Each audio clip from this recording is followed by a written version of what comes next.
All right, thanks a lot. We're looking at our Weather Wow moment. It's from Joanne. It's up in the North Georgia mountains. You can see where it looks like fall is trying to fall in some spots. Now, some of these trees are starting to change color because of their fragileness, if you will. Some weak trees will start to withdraw that water and allow those leaves to start falling off a little bit early. But yeah, starting to see that. Starting to peak out a little bit, especially as we get into late October for the north, early November for us in the metro area, and then mid-November down to the south. So yeah, it's about time that we start to see that, right? Especially with these temperatures, right? Starting off this morning in the 40s in a lot of spots, even the 30s up to the far north. You got 37 degrees right now in Blairsville. You're right at 40 in Canton, 52 your warm spot in Atlanta, everywhere else in the 40s starting off. So it is a bit of a cool start, and it's going to be even cooler next couple of days thanks to a front that's going to be making its way down into the area. You can barely see any precipitation associated with it in southeastern portions of Arkansas right now as that front continues to slide a little bit further down to the south because it is a lifting mechanism. We'll see the clouds increase as we head into the afternoon and the chance, the threat for an isolated shower.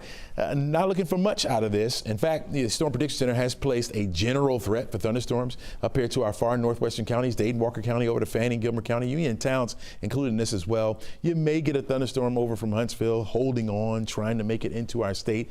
A lot of us just won't see a lot of rainfall at all. In fact, you see our digital gauge doesn't add up to too much at all. But if you get a raindrop or two, consider your lawn fortunate. How about that? We're waiting for the next storm to form here. Right now, it's a 90% chance over the next 2 to 7 days, and so likely today. No doubt tomorrow, this would be the next named storm, which would be Melissa if it happens to form into the next tropical storm or even a hurricane.